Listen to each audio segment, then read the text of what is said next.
Hello friends, welcome to our channel. Friends, आज हम देखेंगे हाई कोर्ट का अहम फैसला। अगर महिला को बंटवारे के जरिए यानी पार्टीशन डीड के जरिए कोई एंसेस्ट्रल प्रॉपर्टी मिलती है तो वह प्रॉपर्टी उसकी सेल्फ एक्वायर्ड प्रॉपर्टी हो जाती है। इसके बारे में क्या अहम फैसला है हम जानेंगे। चलिए, कर्नाटक हाई कोर्ट का अहम फैसला है जिसमें पंजीकृत विभाजन विलेख यानी पार्टीशन रजिस्टर्ड पार्टीशन डीड है। रजिस्टर्ड पार्टीशन डीड के माध्यम से हिंदू महिला को मिली पैतृक संपत्ति हिंदू उत्तराधिकार अधिनियम के तहत विरासत के रूप में योग्य नहीं होगी। इसके परिणाम स्वरूप ऐसी संपत्ति महिला के पिता की मृत्यु के बाद उसके उत्तराधिकारियों को वापस नहीं मिलेगी, ऐसा माननीय उच्च न्यायालय ने स्पष्ट किया। अब माननीय हाईकोर्ट ने बसंत गौड़ा नामक व्यक्ति की अपील स्वीकार करते हुए कहा, इस अदालत की सुविचारित राय में यह मानना संभव नहीं है कि मृत महिला द्वारा पंजीकृत विभाजन के आधार पर यानी रजिस्टर्ड पार्टीशन डीड के आधार पर संपत्ति का अधिग्रहण हिंदू उत्तराधिकार अधिनियम की धारा यानी सेक्शन 15 सब सेक्शन 2 के अर्थ में उत्तराधिकार नहीं माना जा सकता।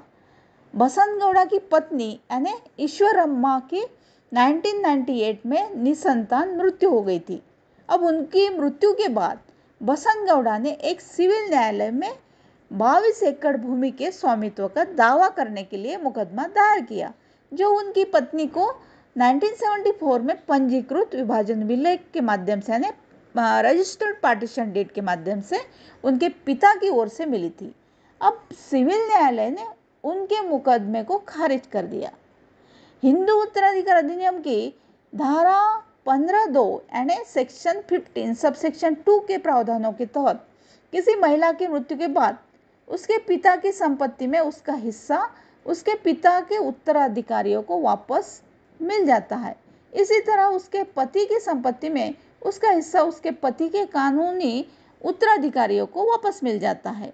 अब सेक्शन में कहा गया है कि किसी हिंदू महिला को उसके पिता या माता के विरासत में मिली कोई भी संपत्ति मृतक के किसी पुत्र या पुत्री किसी पूर्व मृत पुत्र या पुत्री के बच्चों सहित किसी अनुपस्थिति में पिता के उत्तराधिकारियों को हस्तांतरित होगी।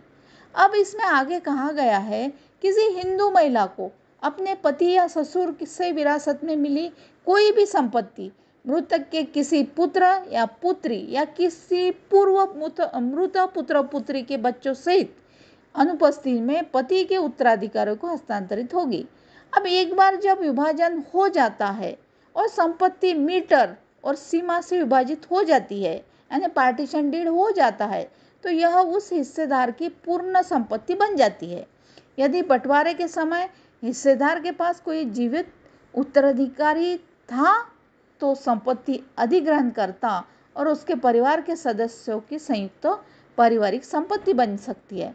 इसलिए पंजीकृत विभाजन को किसी भी कल्पना के आधार पर विरासत के माध्यम से संपत्ति हस्तांतरित करने के लिए नहीं माना जा सकता, ऐसा माननीय हाईकोर्ट ने स्पष्ट कहा है।